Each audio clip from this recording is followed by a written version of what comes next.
बिस्मिल्लाहिर्रहमानिर्रहीम। अस्सलाम वालेकुम friends, welcome to my channel. Friends, आज की वीडियो में आपके साथ में आइरिसिन प्लांट की कटिंग लगाना शेयर करूंगी। हम किस तरीके से आइरिसिन प्लांट को लगा सकते हैं। इसमें एक और वैरायटी रेड कलर की भी होती है, अभी वो मेरे पास नहीं है, लेकिन ये ग्रीन वाली वैरायटी, इसको हम कैसे ग्रो कर सकते हैं।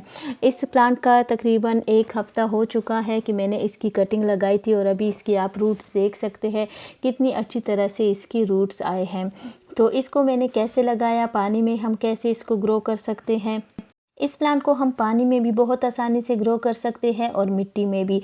मैंने दोनों में इसको लगाया था, कुछ मैंने कटिंग पानी में लगाई थी और कुछ कटिंग मैंने मिट्टी में। और मिट्टी आपने किस तरह लेनी है, मिट्टी आपने ऐसी लेनी है कि जिसमें आपने थोड़ी सी कंपोस्ट, लीफ कंपोस्ट हो, सैंड हो और गार्डन सॉइल हो। तो उसमें ये देखिए फ्रेंड, बहुत ही ज़बरदस्त अच्छी तरह से इसके रूट्स आ जाते हैं बहुत ही जल्दी, कम से कम।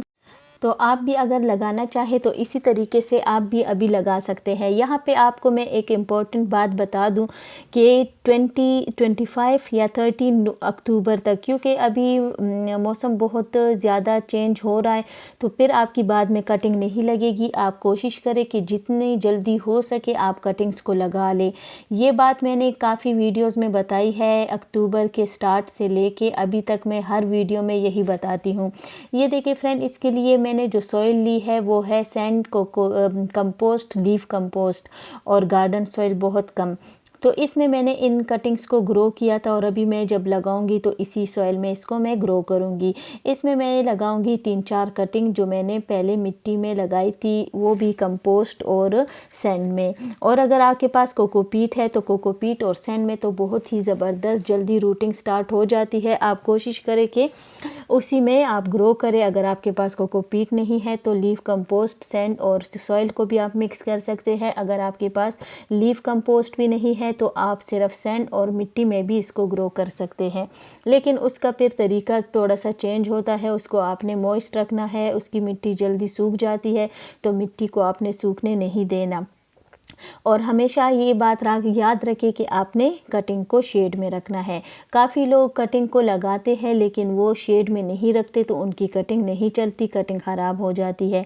कटिंग को लगाने का यही तरीका होता है कि उसको आप कटिंग को आप हमेशा शेड में रखें, या अगर आपके पास आपके घर में गार्डन में दरख्त है बड़े बड़े तो उसके नीचे भी रख सकते हैं। पॉट्स जहाँ पे ज़्यादा प्लांट्स आपने रखे हैं वहाँ पे भी आप इसको रख सकते हैं।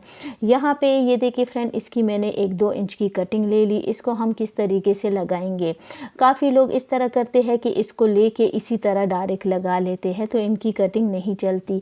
तो इस तरह करेंगे आप कि ये 4 जो नीचे के 4 लीव्स होते हैं इसको आप रिमूव कर दें और फिर आपने मिट्टी में लगानी है, वो भी कंपोस्ट, कोकोपीट और सैंड में।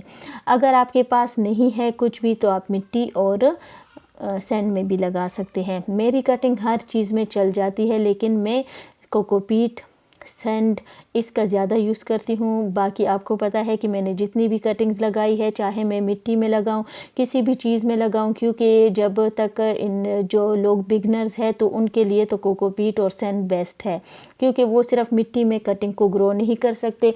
जिन लोगों की जिनकी एक्सपीरियंस ज़्यादा हो चुकी है तो वो कुछ भी कर सकते हैं।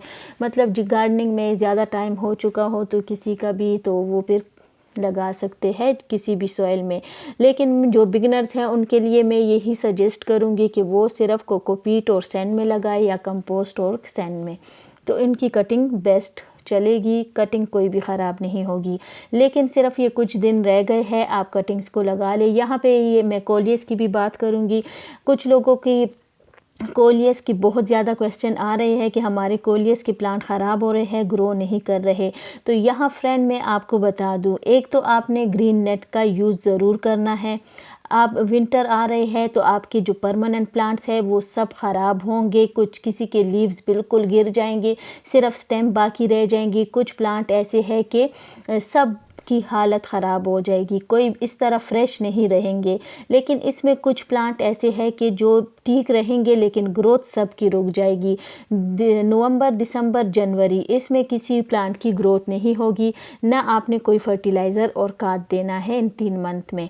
ये देखिए यहाँ पे मेरे जो ये नियॉन पोथोस है, एंजॉय पोथोस है, ये देखिए इसकी लीव्स न्यू इसमें ग्रोथ स्टार्ट हुई है, लेकिन इसके कुछ लीव्स ख़राब हुए थे। ये क्योंकि इसको ज़्यादा पानी में ज़्यादा पानी आप देंगे तब भी इसके इस तरह लीव्स ख़राब हो जाएंगे, लेकिन अगर आप कम पानी देंगे तब भी इसकी कंडीशन इस तरह होगी।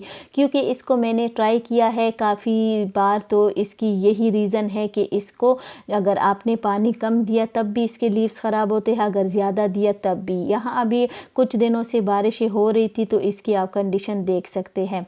यहाँ पे ये मैंने रखे है मोन्स्टेरा की जो कटिंग है, ये भी लगाई है। कैलेथिया ज़ेबरीना का प्लांट है, इसकी भी मैं वीडियो अलग बनाऊंगी, इसका पॉट चेंज करूंगी। ये बिल्कुल लो लाइट का प्लांट है, इसको डायरेक्ट और ब्राइट लाइट पसंद नहीं है। यहाँ पे मैंने रखे हैं, यहाँ पे grey marble queen money plant है, साथ में सिंगोनियम।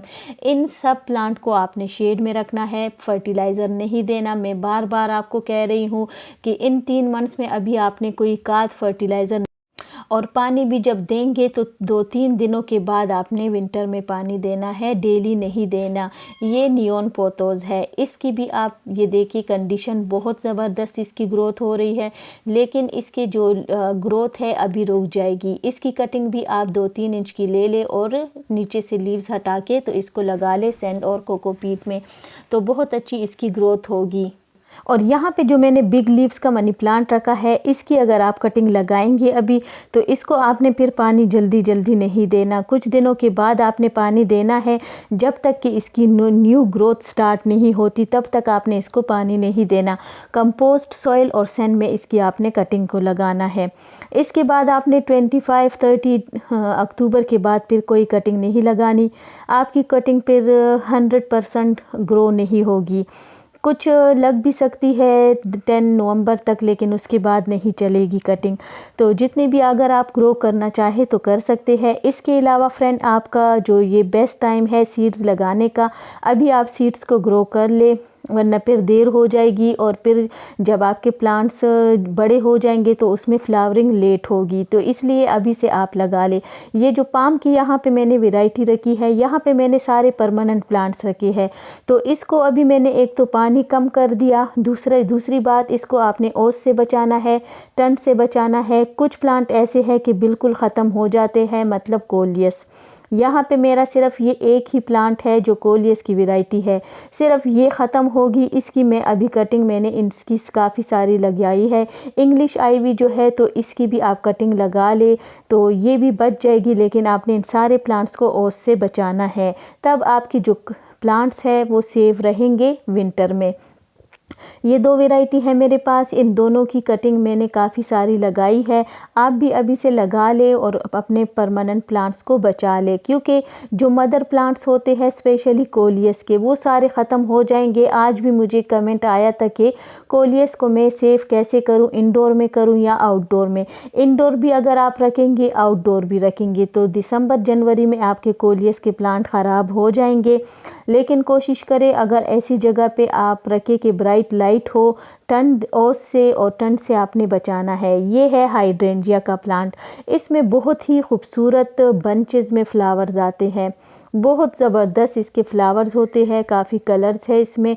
तो इसकी अभी इसमें फ्लावरिंग स्टार्ट होगी। इसके जो ख़राब लीव्स है इन सब को आप रिमूव कर दे और इसको आप खाद दे दे। लीव कंपोस्ट इसमें मैं डालूँगी और इसको आप खाद दे के अच्छी तरह से इसको अभी आप डेली पानी देंगी। और आपने डायरेक्ट सनलाइट में इस प्लांट को नहीं रखना, ऐसी जगह पे रखना है कि जहाँ पे 1 घंटे की लाइट पे इसके लिए काफ़ी हो। ज़्यादा सनलाइट इसके लिए ठीक नहीं है। देखिए इसके लीफ सारे ख़राब हो जाएंगे। इसकी अभी न्यू ग्रोथ स्टार्ट है, अभी इसको अगर आप खाद देंगी तो इसकी काफ़ी सारी ब्रांचेज़ आएंगी और बहुत ही खूबसूरत इसमें फिर आपको फ्लावरिंग मिलेगी। इसके अलावा फ्रेंड, यहाँ पे मैंने रखा है ये लीफ कंपोस्ट है। अगर आपके पास ये नहीं है तो आप काऊ डंग कंपोस्ट भी इस्तेमाल कर सकते हैं, किचन वेस्ट कंपोस्ट भी आप इस्तेमाल कर सकते हैं। जो भी आपके पास अवेलेबल है वो आप यूज़ कर सकते हैं। इसके अलावा फ्रेंड, आपने नवंबर स्टार्ट होते ही नवंबर में फिर आपने किसी प्लांट को ज़्यादा खाद फर्टिलाइज़र नहीं देना। हल्की सी आप अगर खाद या फर्टिलाइज़र आप देना भी चाहे तो वो दे सकते हैं, लेकिन ज़्यादा नहीं। बस आप कोशिश करें कि अक्टूबर में ही अपने सारे प्लांट्स को फर्टिलाइज़ करें, और अगर खाद भी देना चाहे तो वो अभी से दे दे। इसके बाद आप किसी भी प्लांट को खाद नहीं देंगे, सारे प्लांट्स की ग्रोथ रुक जाएगी। ये है हमारा फूशिया का प्लांट, बहुत ही खूबसूरत प्लांट है, बहुत ही ज़बरदस्त इसमें फ्लावरिंग आती है, बहुत खूबसूरत इसके फ्लावर्स आते हैं। तो इसकी वीडियो भी आपके साथ में जल्द ही शेयर करूंगी जब इसमें फ्लावर स्टार्ट हो जाएंगे। तो आज की वीडियो फ्रेंड आपको कैसी लगी? वीडियो अच्छी लगे तो लाइक शेयर ज़रूर कीजिए। चैनल पे न्यू है तो चैनल को भी सब्सक्राइब कीजिए। इंशाल्लाह मिलेंगे नेक्स्ट वीडियो में, और अगर आपने कुछ भी पूछना हो तो कमेंट में पूछ सकते हैं। Thank you. अल्लाह हाफिज़।